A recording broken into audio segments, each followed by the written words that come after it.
நீக்கப்படுவீராக. வந்திருக்கிற தேவ ஜனங்களையும் லைவ் மூலமாய் வருவதை கர்த்தர் அபரீதமாக ஆசீர்வதியும், கனப்படுத்தி பெரிய காரியங்களை செய்யும். இயேசுவின் நாமத்தில் வேண்டிக் கொள்ளுகிறோம். ஜெபங்களும் பிதாவே. ஆமென், ஆமென், ஆமென். நாம் இப்பொழுது ஆராதனை பகுதியை வீடு அவர்கள் நடத்த அர்ப்பணிப்போம்.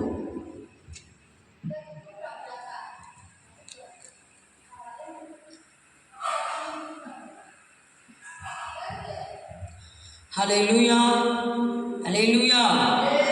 கர்த்தருடைய பரிசுத்த நாமம் மகிமைப்படுவதாக. தேவன் இந்த நாளிலும் இரவெல்லாம் நம்மை கிருபையாய் பாதுகாத்து அதிகாலை நேரத்திலே அவருடைய சமூகத்தில் நம்மை கூட்டி சேர்த்திருக்கிறார். ஹல்லேலூயா, ஹல்லேலூயா. ஆமாம், வேதத்தில் ஒரு வசனம் இப்படியாக சொல்லப்படுகிறது: கர்த்தருடைய ஆசீர்வாதமே ஐஸ்வர்யத்தை தரும், அதனோடு அவர் வேதனையை கூட்டார் என்று நாம் வேதத்தில் பார்க்கிறோம். ஆண்டவரால் நான் ஆசீர்வதிக்கப்படணும் அப்படின்னு எத்தனை பேர் விரும்புகிறீங்களோ?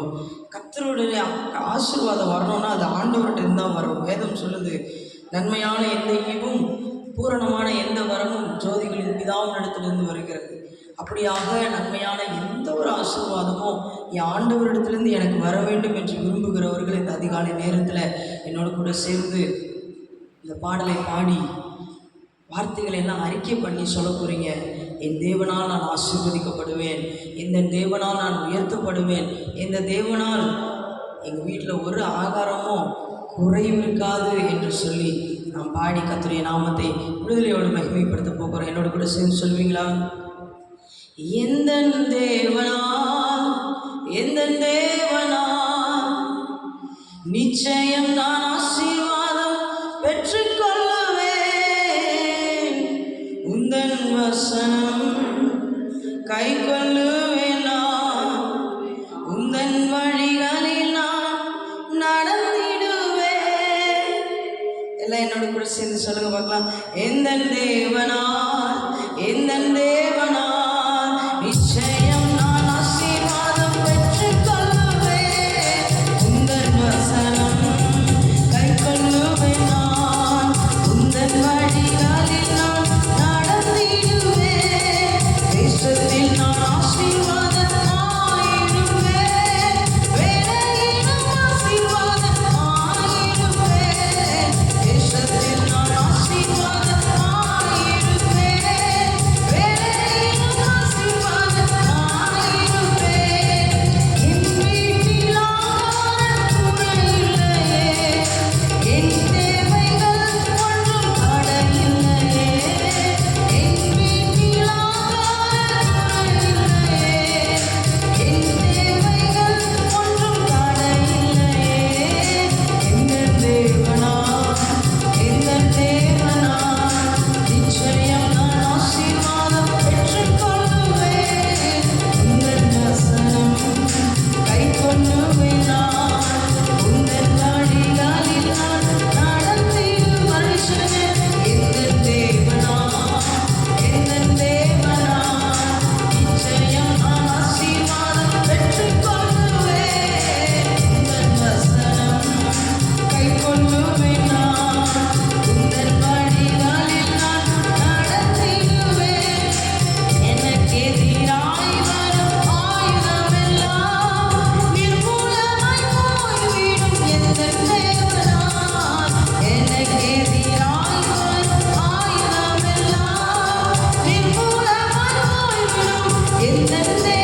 இந்த வார்த்தைகளை அறிக்கை பண்ணி சொல்லி அப்படியே கர்த்தரை ஆராதிப்போமா? ஆமே, எங்கள் தேவனா, எங்கள் தேவனா, ஆமே, நிச்சயம் நான் ஆசீர்வாதம் பெற்றுக்கொள்ளுவேன். உந்தன் வசனம் கைக்கொள்ளுவேன் நான். உந்தன் வழிகளில் நான் நடந்திடுவேன். எங்கள் தேவனால், எங்கள் தேவனால் நிச்சயம் நான் ஆசீர்வாதம் பெற்றுக்கொள்ளுவேன். உந்தன் வசனம் கைக்கொள்ளுவேன் நான். உந்தன் வழிகளில் நான் நடந்திடுவேன். மனுஷனே எங்கள் தேவனால், எங்கள் தேவனால் நிச்சயம் நான் ஆசீர்வாதம் பெற்றுக்கொள்ளுவேன். உந்தன் வசனம் கைக்கொள்ளுவேன் நான். உந்தன் அப்படியே ஆண்டவரை துதிக்கலாமா? ஆண்டவரை துதிப்போமா? ஆமே, ஆமே, எங்கள் தேவனால், எங்கள் தேவனால் நிச்சயம் நான் ஆசீர்வாதம் பெற்றுக்கொள்ளுவேன். உந்தன் வசனம் கைக்கொள்ளுவேன் நான். உந்தன் வழிகளில் நான் நடந்திடுவேன். தேசத்தில் நான் ஆசீர்வாதமாயிருப்பேன். வேலையிலும் ஆசீர்வாதமாயிருப்பேன். அறிக்கைப்படுவேன். தேசத்தில் நான் ஆசீர்வாதமாயிருப்பேன். வேலையிலும் ஆசீர்வாதமாயிருப்பேன். என் வீட்டில் ஆகார குறையில்லையே. என் தேவைகள் ஒன்றும் தடையில்லையே. என் வீட்டில் ஆகார குறையில்லையே. என் தேவைகள் ஒன்றும் தடையில்லையே. எங்கள் தேவனால், எங்கள் தேவனால் நிச்சயம் நான் ஆசீர்வாதம் பெற்றுக்கொள்ளுவேன். உந்தன் வசனம் கைக்கொள்ளுவேன் நான். உந்தன் வழிகளில் நான் நடந்திடுவேன். எங்கள் தேவனால், எங்கள் தேவனால் நிச்சயம் நான் ஆசீர்வாதம் பெற்றுக்கொள்ளுவேன். உந்தன் வசனம்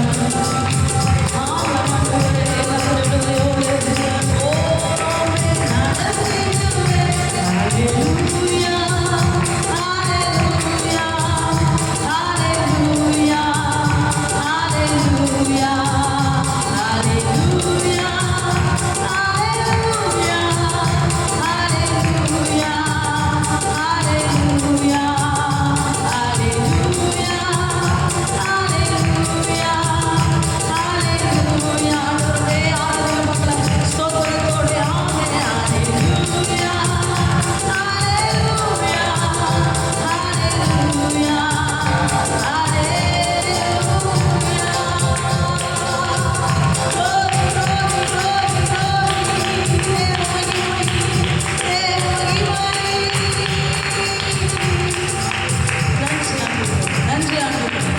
பிரசனத்துக்காக ஸ்தோத்திரம். நீர் தருகிற ஆசீர்வாதங்களுக்காக ஸ்தோத்திரம் ஆண்டவரே. நாங்கள் அறிக்கை பண்ண வார்த்தைகளின்படி எங்கள் வீட்டில் ஆகார குறைவில்லாமல் தேவன் ஆசீர்வாதத்தை பொழிந்தருளுகிறதுக்காக ஸ்தோத்திரம். எங்களுக்கு எதிராய் உருவாக்கப்படுகிற ஆயுதங்கள் வாய்க்காதே போனதற்காக ஸ்தோத்திரம். எங்கள் சரீரம் ஆசீர்வதிக்கப்படுகிறதுக்காக ஸ்தோத்திரம் ஆண்டவரே. அநேக ஜாதிகளுக்கு கடன் கொடுக்க செய்கிறதுக்காக ஸ்தோத்திரம் ஆண்டவரே. நன்றி செலுத்துகிறோம். வார்த்தைகளை அறிக்கை பண்ணி உம்மை துதித்த ஒவ்வொரு தேவனுடைய பிள்ளைகளையும் கர்த்தர் ஆசீர்வதிங்க. இயேசுவின் நாமத்தில் பிதாவே, ஆமென்.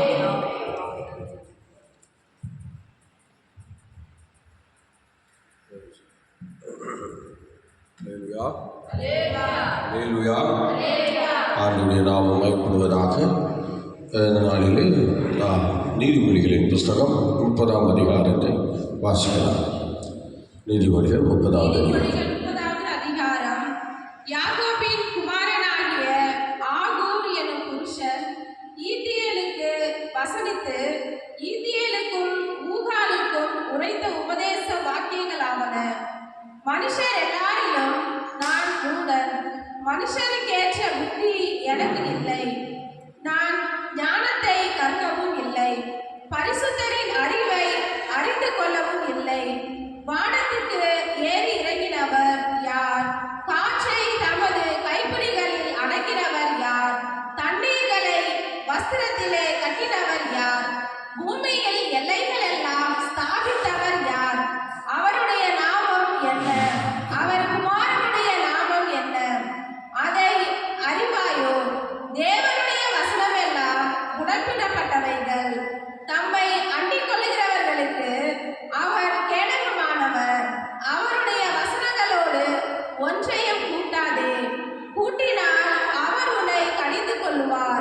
நீ பொய்யனாவாய்.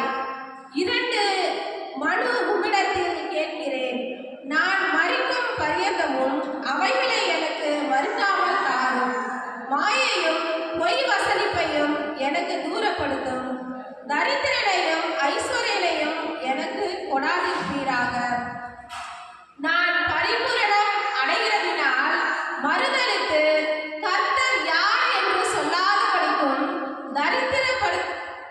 தரித்திரப்படுகிறதினால் திருடி என் தேவனுடைய நாமத்தை வீணிலே வணங்காதபடிக்கும், என் படியை எனக்கு அளந்து என்னை போஷித்தருளும். எஜமானிடத்தில் அவனுடைய வேலைக்காரர் மேல் குற்றம் சுமத்தாதே.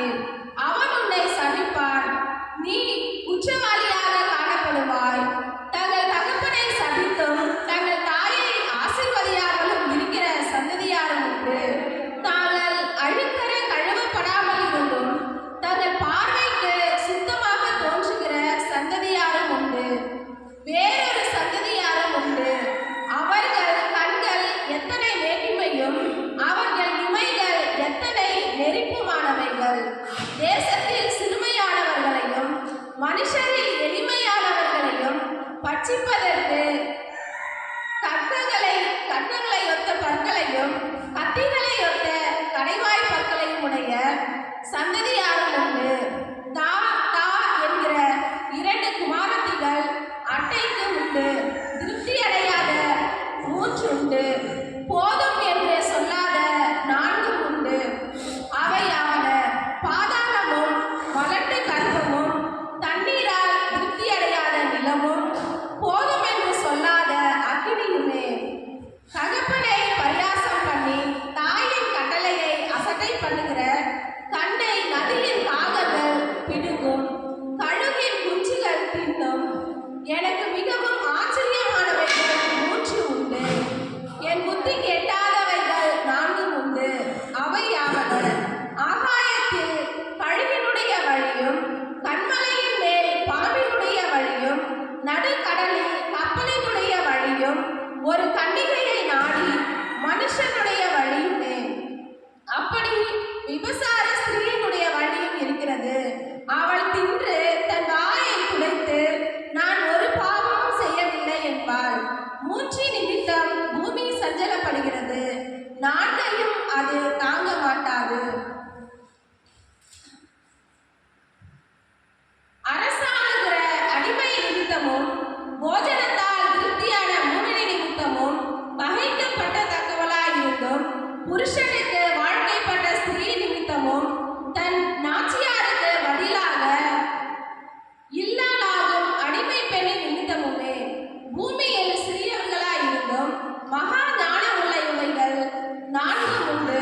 அவையாவன அற்பமான ஜந்துவாயிருந்தும் கோடை காலத்திலே தங்கள் ஆகாரத்தை சம்பாதிக்கிற எறும்பும், சத்துவமற்ற ஜந்துவாயிருந்தும் தங்கள் வீட்டை கண்மலையிலே தோண்டி வைக்கும் குழி ஊசல்களும், ராஜா இல்லாதிருந்தும் பவுச்சாய் புறப்படுகிற வெட்டுக்கிளிகளும், தன் கைகளினால் வலையை பின்னி அரசர் அரண்மனைகளில் இருக்கிற சிலந்தி பூச்சியுமே.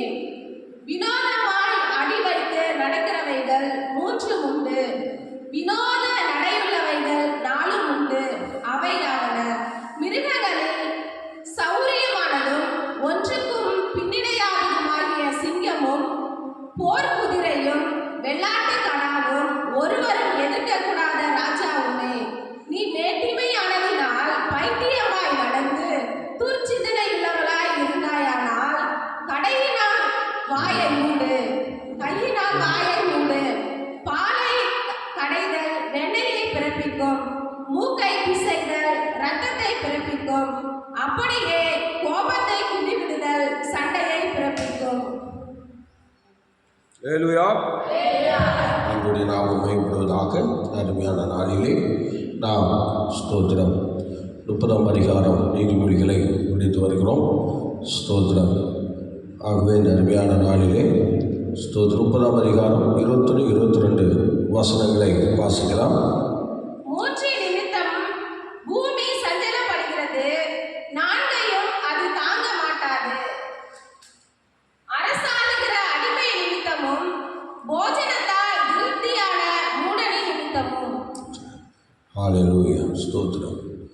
அரசாளும் அடிமை வேலைக்காரன் என்கிற அந்த சூழ்நிலையை நாம் பார்க்கும்போது இந்த வசனத்தின்படி ஒரு காலத்திலே ஒரு வேலைக்காரனாக இருந்த ஸ்தோத்திரம் யெரொபெயாம் என்று சொல்லுகிற அவனுக்கு இஸ்ரவேல் ராஜ்யத்தில் சாலோமோனுக்கு பிறகு சில ராஜ்யங்களை பிரித்து கொடுக்கப்பட்டதாக நாம் பார்க்கிறோம். ஆனால் அந்த ராஜ்யத்திலே அவன் எந்த அளவுக்கு உண்மையாக இருந்து அந்த ராஜ்யத்தில் இடம்பெற்றான் என்பதை நாம் அறிந்திருக்கிறோம். ஸ்தோத்திரம். அதே போன்று போஜன பிரியன். ஸ்தோத்திரம். 22 படிகள். அரசாளுகிற அடிமை நிமித்தமும் போஜனத்தால் திருப்தியான மூடனை நிமித்தமும் பகைக்கப்படத்தக்கவளாய் இருந்தும் புருஷனுக்கு வாழ்க்கைப்பட்ட ஸ்திரீ நிமித்தமும். இஸ்ரவேல் ஜனங்களை குறித்து ஆண்டவர் அந்த இடத்துல இந்த வசனங்களின் மூலமாக தெரிவிக்கிறார். இப்படி நீதிமொழிகள் புஸ்தகத்திலே நிறைய நமக்கு ஆதாரங்கள் இருக்கிறது. ஒவ்வொரு வசனத்துக்கும் அர்த்தங்கள் இருக்கிறது. ஆனாலும் இந்த வசனத்திலே மீதமாக சொல்லப்படுகிறது. அடுத்தது நீங்கள் படிக்கலாம். 30-20 படிங்க. 30-23 படிங்க. 23 வசனம். பகைக்கப்படத்தக்கவளாய் இருந்தும் புருஷனுக்கு வாழ்க்கைப்பட்ட ஸ்திரீ நிமித்தமும் தன் ஆட்சியாருக்கு பதிலாக இல்லானாலும் அடிமை பணி நிமித்தமுமே. ஸ்தோத்திரம். இந்த 23ஆம் அதிகார வசனத்திலே சொல்லப்பட்டிருக்கிறது ஒரு பெருமை உள்ளவன் என்று அந்த இடத்துல ஒரு பெருமை உள்ள ஒரு பெண்ணை குறித்து அங்கு அமிதமாக சொல்லுகிறார். நீங்கள் அடுத்த வசனம் படிக்கலாம். 24 வசனம். பூமியின் சிறியவைகளாய் இருந்தும் மகா ஞானம் உள்ளவைகள் 4 உண்டு. அதில் ஒன்று அவையாவன அற்பமான ஜந்துவாய் இருந்தும் கோடை காலத்திலே சம்பாதிக்கிற எறும்பும். ஸ்தோத்திரம். அருமையான தெய்வப்பிள்ளைகள், அந்த எறும்பு எப்படி கோடை காலத்துக்காக ஆகாரங்களை சம்பாதிக்கிறது என்பதை நாம் அறிந்திருக்கிறோம். அருமையான தெய்வப்பிள்ளைகளே, இந்த வசனங்களை நாம் பார்க்கும்போது இன்றைக்கி எப்படி அந்த எறும்புகள் வந்து அப்படிலாம் செய்கிறதோ அதே போல் இன்றைக்கி நம்முடைய சந்ததிக்காக, நம்முடைய பின் சந்ததிக்காக, நம்முடைய குடும்பங்களுக்காக இப்படி அந்த எறும்புகளை போல ஸ்தோத்திரம் சேர்த்து வைப்பதிலே அல்லது அவருடைய நல்ல காரியங்களுக்காக ஸ்தோத்திரம் சேகரித்து வைப்பதிலே ஸ்தோத்திரம் நாம் எறும்பை மாற்றி கற்றுக்கொள்கிறோம். அதனால் வந்து இன்றைக்கி தேவைகளை அவங்கவுங்க தேவைகளை நாம் சேர்த்து வைப்பதில் பாவமும் இல்லை, தப்பும் இல்லை. ஏனென்றால் ஸ்தோத்திரம் ஒவ்வொருவருக்கும் பல தேவைகள் உண்டு. படிப்பு தேவைகள் உண்டு. வீடும் ஆஸ்தியும் பிதாக்கள் வைக்கும் சுதந்திரம் என்றெல்லாம் சொல்லப்பட்டிருக்கிறது. அதனால் சேர்த்து வைக்கிறது என்று சொல்லுகிறது கண்டிப்பாக தன் பிள்ளைகளுக்காக சேர்த்து வைக்கிறது ரொம்ப ரொம்ப அவசியமானது. கண்டிப்பாக நம்ம வந்து பிள்ளைகளுக்காக சேர்த்து வைக்க வேண்டும். இன்றைக்கும் சில ஸ்திரீகள் இவ்விதமாக குடும்ப தலைவர்கள் வருங்காலத்தை எண்ணி அந்த எறும்பை போல ஞானம் உள்ளவர்களாக சேகரித்து வைப்பதிலே இன்றைக்கு அநேகர் அக்கறை செலுத்துகிறார்கள். ஸ்தோத்திரம். சில வீடுகளுக்கு நான் போகும்போது அங்கெல்லாம் நான் பார்த்துருக்கிறேன். நிறைய மேலே பரண்டியில் வந்து சில பொருட்கள்லாம் புது பொருட்களாக வச்சுருப்பாங்க. பரவாயில்லையே, இப்பயே பிள்ளைகளுக்காக சேர்த்து வைக்கிறார்கள் என்று சந்தோஷப்படும். உண்மையாக அப்படி செய்ய வேண்டும். ஸ்தோத்திரம்.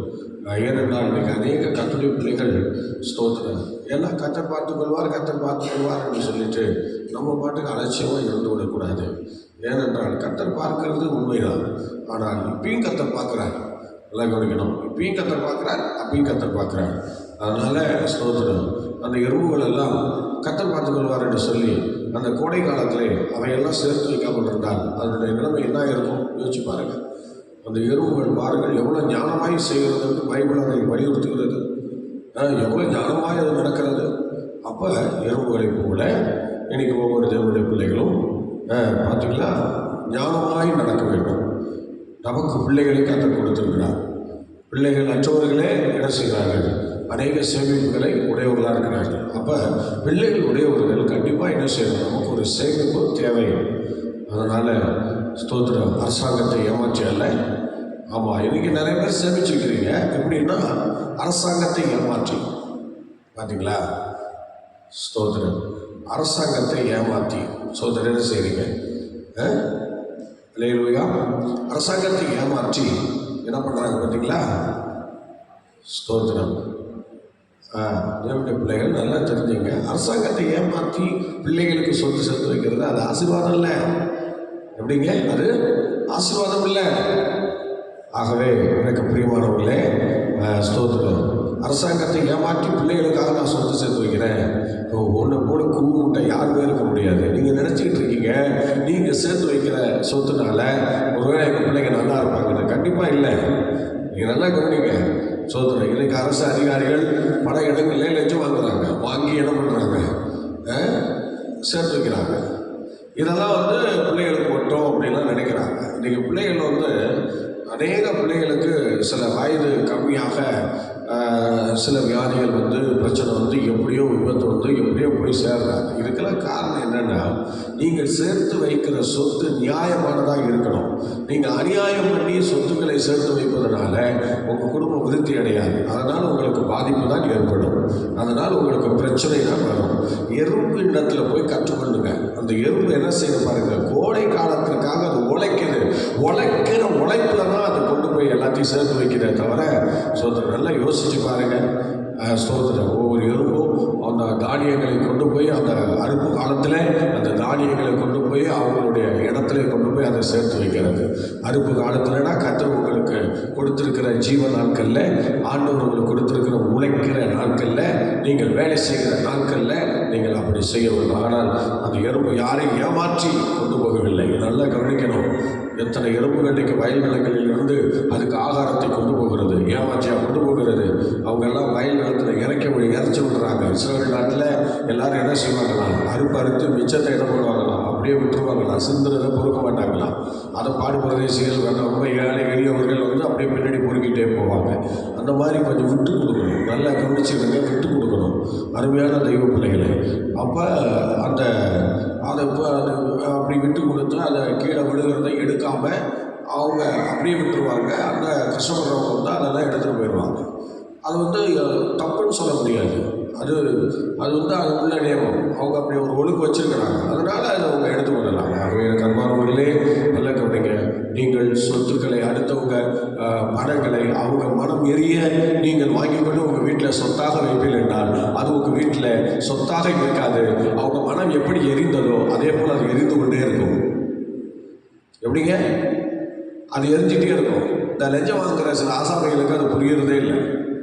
ஸ்தோத்திரம். பிள்ளைகளுக்கு லஞ்சம் வாங்கி சொத்து சேர்க்குறாங்களாம். சொத்து இதெல்லாம் எவ்வளோ இழிவானது, கடவுளுக்கு விரோதமானது. இதை நீங்கள் செய்வதனால் நீங்கள் பாதிக்கப்படுவீர்கள் என்பதிலே சந்தேகமே இல்லை. அடுத்தவங்களெல்லாம் ஏமாற்றி நம்ம சொத்து சேர்த்து வைக்கக்கூடாது என்பதை நீங்கள் சரியாக தெரிந்து கொள்ள வேண்டும். நெக்ஸ்ட் அடுத்து பாருங்கள். ஆகவே எறும்பினிடத்திலிருந்து இவ்விதமான காரியங்களை நாம் கற்றுக்கொள்கிறோம். அடுத்தது என்ன சொல்லியிருக்கு பாருங்க. சத்துவமற்ற ஜந்துவாய் இருந்தும் பார்த்தீங்களா, தங்கள் வீட்டை கண்மலை மேலே தோண்டி வைத்தும் குழிமுசல்களும் பார்த்துங்க. குழிமுசல்கள் அந்த இடத்துல சொல்லப்பட்டிருக்கிறது. நீங்கள் நீதிமொழிகள் 6-8 படிங்க பார்க்கலாம். நீதிமொழிகள் 6-8 படிங்க.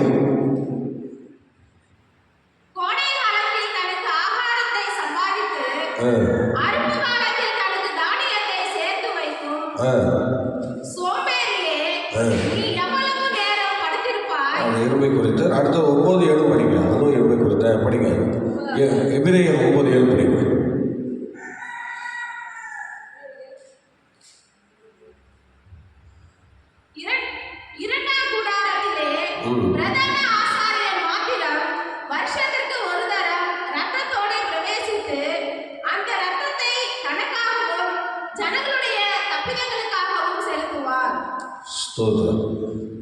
ஓகே, அந்த வசனம் இல்லைன்னு நினைக்கிறேன். அந்த வசனம் இல்லை, மாறி வந்திருக்கு.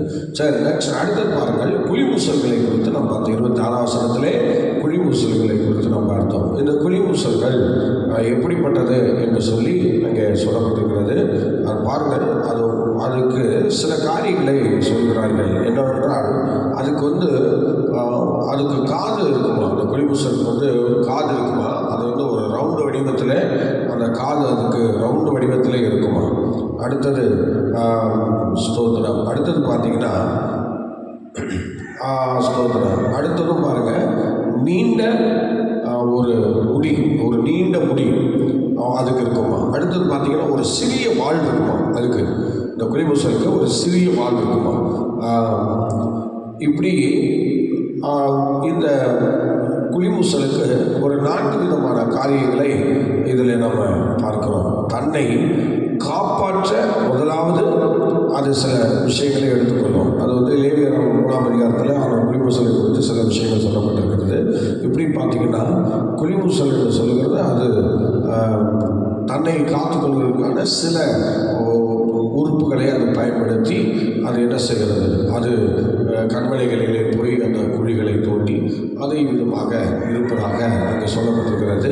அதுபோல் இன்றைக்கி ஒவ்வொரு மனுஷனும் தன்னுடைய வாழ்நாட்களில் சேஃப்டியாக இருக்க வேண்டிய சூழ்நிலை, அதன் வழியாக நாம் சில விஷயம் கற்றுக்கொள்ளலாம். அடுத்தது பாருங்கள், 27ஆம் வசனத்தை படிக்கும்போது அதில் என்ன செய்யலாம், வெட்டுக்கிளிகளை குறித்து சொல்லப்பட்டிருக்கிறார். பார்த்தீங்களா, வெட்டுக்கிளிகள் அதில் யோவேல் வெளிப்படுத்த விசேஷமாக வெட்டுக்கிளியை பற்றி சொல்லியிருக்கு பாருங்கள். அதுக்கு ராஜாக்கள்லாம் கிடையாது, அதிகாரிகள்லாம் கிடையாது. ஆனால் அது என்ன செய்து பாருங்கள், அது ஸ்தோத்திரம் அழகாக என்ன செய்யுது, ஒவ்வொரு வெட்டுக்கிளிகளும் தங்களுடைய பாதையிலே அது சிறப்பாக போய்கொண்டிருக்கிறது, அது சிறப்பாக இயங்கி கொண்டிருக்கிறது. எல்லாம் வரிசையாக அந்த வெட்டுக்கிளிகள் போகும். அது வரும்போது பார்த்தீங்கன்னா ரொம்ப ஆச்சரியமாக இருக்கும். எல்லாம் கோர்வையாக வரிசையாக நேர்த்தியாக அது பார்க்கும். வெட்டுக்கிளிகள் அவ்விதமாக இருக்கும். ஆகவே ஸ்தோத்திரம் நீங்கள் படிக்கலாம், படிக்க பார்க்கலாம். எபேசியர் 5:23 படிங்க. எபேசியர் 5:23. கிறிஸ்து சபைக்கு தலையாய் இருக்கிறது போல புருஷனும் மனைவிக்கு தலையாய் இருக்கிறார், அவரே சரீரத்திற்கும் இரட்சகராய் இருக்கிறார். பாருங்கள், இப்போ நமக்கெல்லாம் வந்து குடும்பத்துக்கு தலையா புருஷன் இருக்கிறான், சபைக்கு தலையா ஆண்டவர் இருக்கிறாரு. ஆனால் பாருங்கள், அதுக்கு எந்த தலையும் இல்லை. பாருங்கள், அதுக்கெல்லாம் எந்த தலையும் இல்லை. ஆனால் இவ்வளோ தலைகள் நமக்கு இருந்தும் கூட நம்ம என்ன செய்யலை, நம்ம ஒழுங்காக ஓட்டுறதில்லை. ஆனால் எந்த ராஜாவும் இல்லை, எந்த தலையும் இல்லை. ஆனால் அது வெட்டுக்கிளிகள் என்ன செய்யுது, சரியாக அழகாக நேர்த்தியாக ஒவ்வொரு வெட்டுக்கிளிகளும் என்ன செய்கிறது, அது அழகாக பறந்து போகிறது. ஆனால் இன்னைக்கு இத்தனை தலைகள் இருந்தும், இன்னைக்கு நமக்கு சில நன்மைகள் இருந்தும், குடும்பத்தில் பார்த்தா புருஷன் மனைவிகளை எப்போதும் பிரச்சனை தான், எப்போதும் போராட்டம் தான். அடுத்தது சபைக்கும் விசுவாசிகளுக்கும் ஊழியக்காரங்களுக்கும் பார்த்தா எப்போதும் ஒரு சில பிரச்சனை தான். ஆனால் தேவனுக்கும் சபைக்கும் எப்போதும் ஒரு பிரச்சனை தான். ஆனால் ஆண்டவர் எவ்வளவு சபைக்கு தலையாக இருந்து சபையை எவ்வளோ நேர்த்தியாக நடத்திக்கிட்டு இருக்காரு பாருங்க. ஆனாலும் இந்த மக்களை என்ன செய்யறதில்லை, புரிந்து கொள்ளவே முடியாது சில நேரங்களில். ஆகவே ஸ்தோத்திரம், அவர்களுக்கு ராஜா இருந்தும் அவங்க என்ன பண்ணலை, நேர்த்தியாக அவங்களுடைய ஓட்டத்தை ஓடலை. ஆனால் இங்கே பாருங்கள், இவர் என்ன செய்கிறாரு பாருங்கள். அல்லேலூயா. இந்த வெட்டுக்கிளிகள் என்ன செய்து பாருங்க, ராஜா இல்லாதிருந்தும் ஒவ்வொரு வெட்டுக்கிளிகளும் அழகாக நேர்த்தியாக அது தன்னுடைய வரிசையிலே ஓடிக்கொண்டிருக்கிறது. தன்னுடைய நியமிக்கப்பட்ட ஓட்டத்திலே அது ஓடிக்கொண்டிருக்கிறது. ஸ்டார். அல்லேலூயா. அடுத்தது பாருங்கள், 28ஆம் வசனம் படிங்கள்.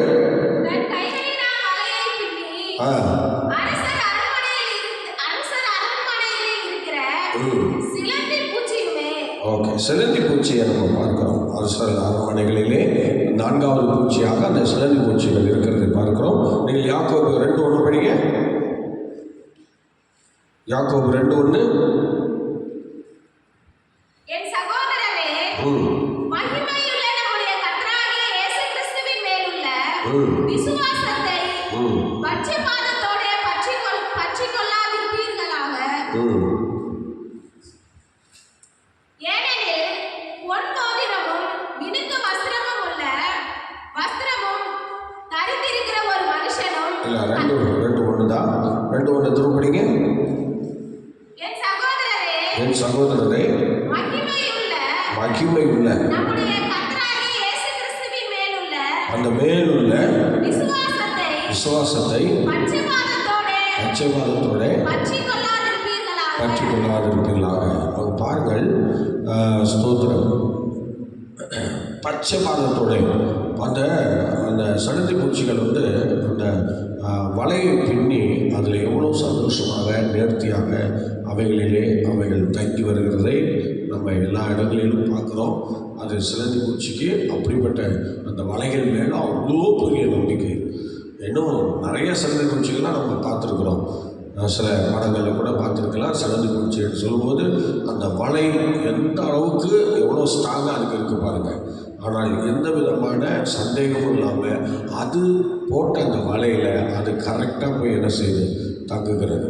அது அப்படிப்பட்ட சிலந்தி பூச்சிகளைப் போல இன்றைக்கி விசுவாச மக்கள் தங்களுடைய ஆவிக்குரிய வாழ்க்கையை எப்படி சிலந்தி பூச்சி தனக்கு அமைத்துக் கொள்கிறதோ அதே போல் ஆவிக்குரிய வாழ்க்கையை அந்த மாதிரி நீங்களும் நானும் அமைத்துக் கொள்ளக்கூடியவர்களாய் இருக்க வேண்டும். அல்லேலூயா, அல்லேலூயா. பட்சபாதத்தோடு அல்ல, ஒரு நல்ல ஒருமனமாய் நேர்த்தியாய் அதை நாம் பெற்றுக்கொள்ளக்கூடியவர்களாக இருக்க வேண்டும். ஆகவே எனக்கு அன்பானவர்களே, இப்படி ஸ்தோத்திரம் சில காரியங்களில் நம்ம கொஞ்ச நேரம் தான் இருக்குது, நிறையா வசனங்கள் இருக்குது, அதெல்லாம் படித்து நம்ம நேரம் ஆகிடும். அதனால் சுருக்கமாக இந்த காரியத்தை நம்ம பார்க்கிறோம். நீங்கள் அடுத்தது பார்த்தீங்கன்னா சிலந்தி பூச்சியை குறித்து 4 காரியங்களை குறித்து இப்போ பார்த்தோம். அடுத்த வசனம் படிக்க பார்க்கலாம். 29, 30.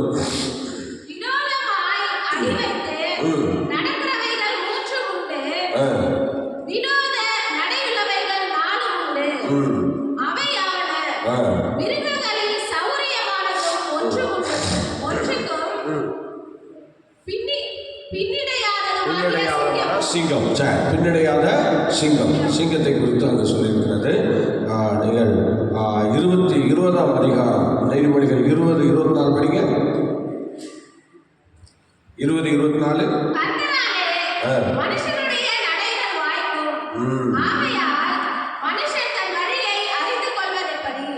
ஸ்தோத்திரம். கர்த்தராலே மனுஷனுடைய நடைகள் என்ன செய்யும், வாய்க்கும் என்பதாக நாம் பார்க்கிறோம். கர்த்தராலே இந்த நடைகள் வாய்க்க பண்ணுகிறார். அல்லேலூயா. கர்த்தராலே நடைகளை வாய்க்க பண்ணுகிற ஒரு சூழ்நிலையை நம்ம பார்க்குறோம். இங்கே சிங்கம் பின்னடையாத, எதுக்கும் அது என்ன செய்யாதான், சிங்கம் என்ன செய்யாது, எதுக்கும் பின்னடையாது. படிங்க, சீக்கிரம் படிங்க. சில நேரம் அவங்க தான் வாசிக்கணும்னு நினைக்கிறாங்க, எடுத்தவங்க வாசிக்கணும்.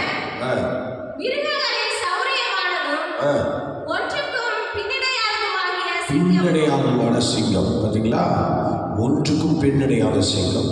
ஹல்லேலூயா. அப்பொழுதுதான் இப்போ ஸ்தோத்திரம் 20ஆம் அதிகாரம் 24ஆம் வசனத்திலும் அப்படிதான் நம்மை குறித்து சொல்லப்படுது. அது படிக்கப்ப கர்த்தராலே ஸ்தோத்திரம் மனுஷனுடைய நடைகள் என்ன செய்யும், உறுதிப்படும். ஆகவே எனக்கு அன்பான தேவனுடைய பிள்ளை, நம்முடைய நடைகள் சிங்கத்தின் நடைகளைப் போல பின்னணியாததாக இருக்க வேண்டும் என்பதாக இங்கே சாலமோன் நமக்கு அதை குறித்து தெளிவாக சொல்கிறார். அடுத்தது 31 படிக்க பார்க்கலாம். அடுத்தது போர் குதிரை குறித்து சொல்லப்பட்டிருக்கிறது. அடுத்தது பாருங்க, போர் குதிரை. போர் குதிரை என்ன செய்யுமா, அந்த போருக்கு போகிற அந்த நேரத்தில் அது ரொம்ப தெளிவாக, ரொம்ப தரிசனத்தோடு கரிசனையோடு அந்த காரியத்தை அதை கரெக்டாக நிறைவேற்றுவோம். அதுக்கு நீங்கள் எபிரேயர் 12:1 படிச்சிங்கன்னா, மேற்கொண்டு இத்தனை திரளான சாட்சிகள் நம்மை சூழ்ந்து கொண்டிருக்க பாரமான யாவற்றையும் நம்மை சுற்றி நெருங்கி இருக்கிற பாவத்தையும் தள்ளிவிட்டு விசுவாசத்தை தோக்கிறோரும் முடிக்கிறோருமாக இருக்கிற இயேசுவை நோக்கி நமக்கு நியமித்திருக்கிற ஓட்டத்தில் நம்ம பொறுமையோடு ஓடக்கிடுவோம். இந்த போர் குதிரை எப்படி அந்த ஓட்டத்தை நியமித்து கரெக்டாக ஓடுதோ அதே போல தான் ஒவ்வொரு தேவனுடைய பிள்ளைகளும் ஊழியக்காரர்கள் விசுவாச மக்களும் நமக்கு ஒரு ஓட்டத்தை கத்த நியமித்திருக்கிறார். அந்த ஓட்டத்திலே நம்ம பொறுமையோடு ஓடணும். நமக்கு நியமித்திருக்கிற ஓட்டத்தில் நம்ம பொறுமையோடு ஓடணும். ஆனால் அதில் என்ன செய்யணும், எல்லாத்தையும் தள்ளி விடணும். சொல்லுங்கள், எல்லாத்தையும் என்ன செய்யணும், நம்ம நெருங்கி இருக்கிற பாவத்தையும் பாரத்தையும் என்ன செய்யணும், தள்ளி விட்டுட்டு விசுவாசத்தை தோக்கிறோம் முடிக்கிறோமா இருக்கிற இயேசுவை நோக்கி நமக்கு நியமித்திருக்கிற ஓட்டத்தில் அந்த போர் குதிரையை போல நீங்கள் நானும் ஓடிக்கொண்டே இருக்க வேண்டும். அல்லேலூயா. ஏன்னா சில நேரங்களிலே நம்ம ஓட்டம் ரொம்ப கஷ்டமாக இருக்கும், ரொம்ப கஷ்டமாக இருக்கும். சரி, அடுத்த வருஷம் படிங்க.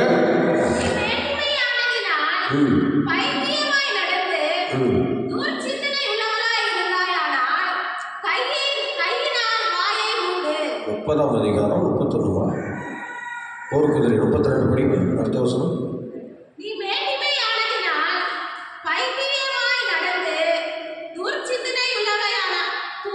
சிங்கம், அடுத்தது போர் குதிரை, அடுத்தது படிங்க.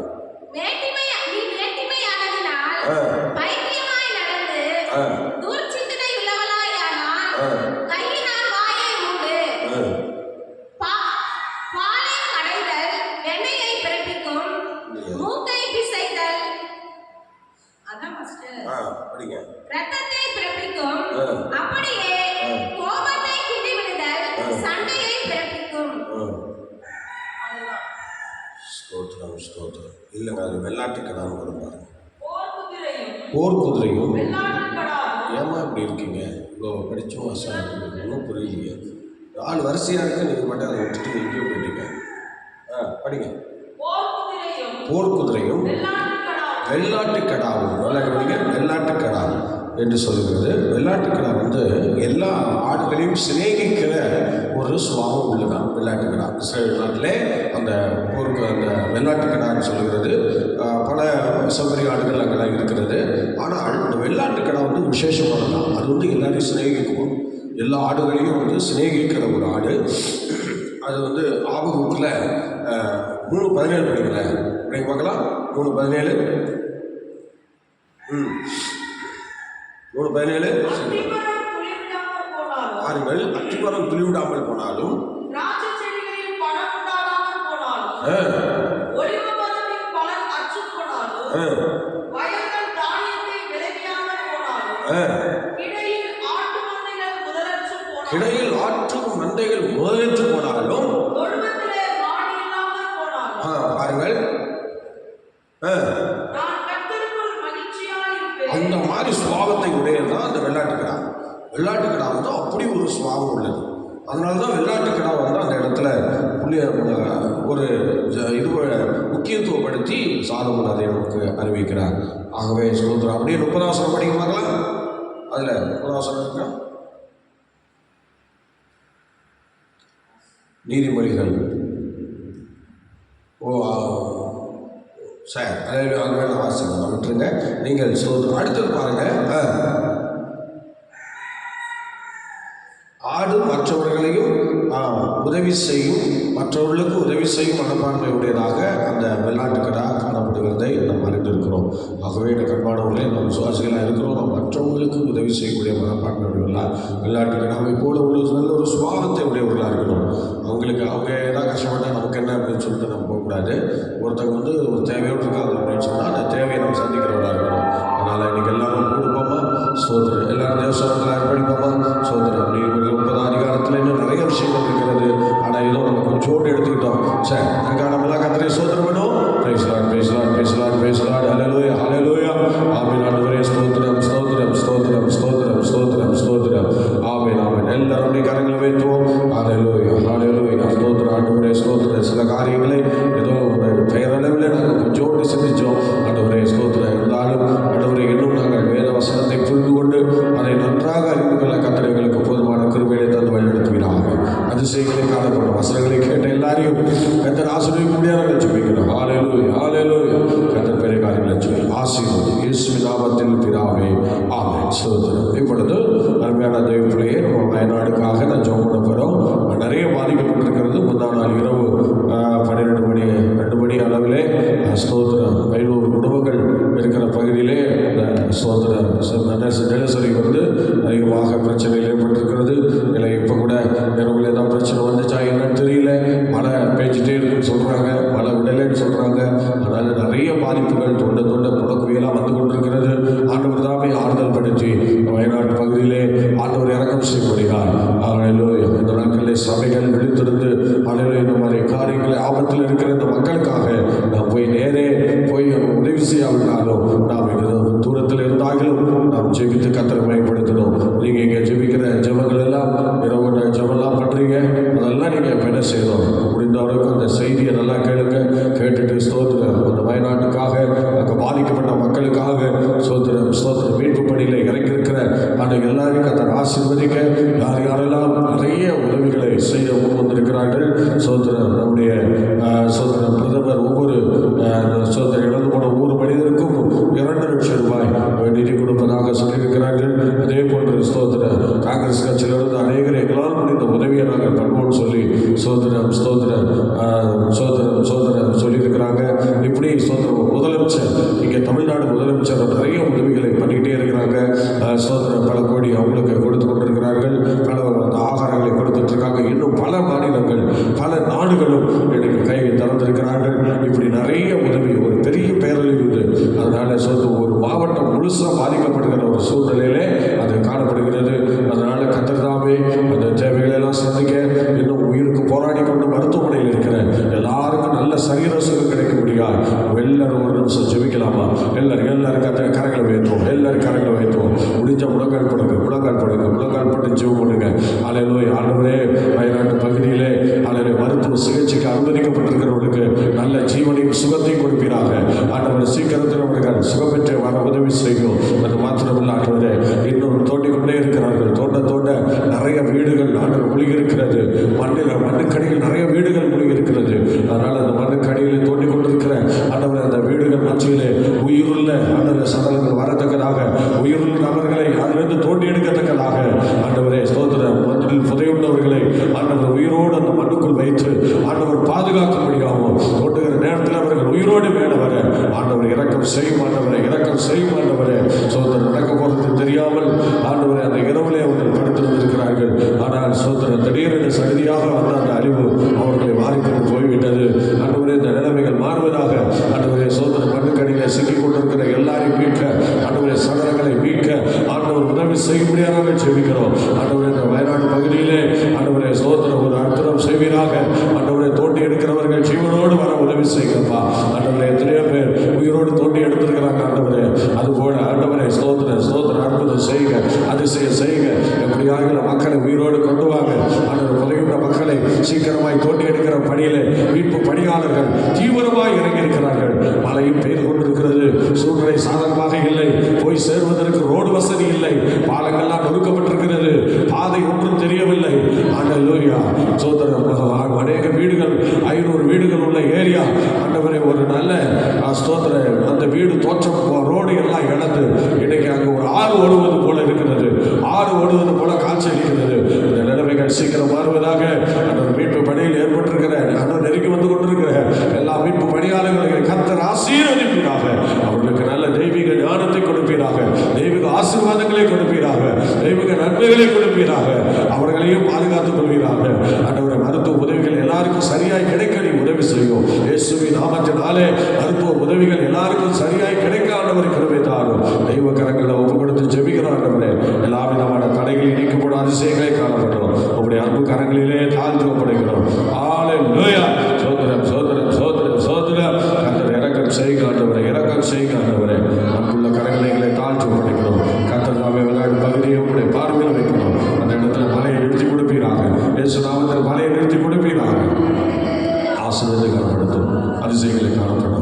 தொடர்ந்து இருக்கா யாரெல்லாம் ஜெபிக்கிறாங்களோ, என்ன நாடெல்லாம் ஜெபிக்கிறோம், என்ன மாநிலம்லாம் ஜெபிக்கிறதோ, என்ன மாவட்டங்கள்லாம் ஜெபிக்கிறோம், எந்த வில்லேஜெல்லாம் ஜெபிக்கிறாங்களோ அவங்க எல்லாம் நீங்கள் ஆசீர்வதிங்க. இப்படிப்பட்ட கோர அழிவுகள் எங்கும் வராமல் காத்துக்கொள்ளும், அதிசயங்களை காணப்படணும். உடைய வருகை கேட்கிற ஆய்வுப்படுத்தும். இயேசு நாமத்தில் பிதாவே. Okay, God bless you. கர்த்தர் உங்களை ஆசீர்வதிப்பாராக. மீண்டும் நாளை காலை 5 மணிக்கு சந்திப்போம். God bless you.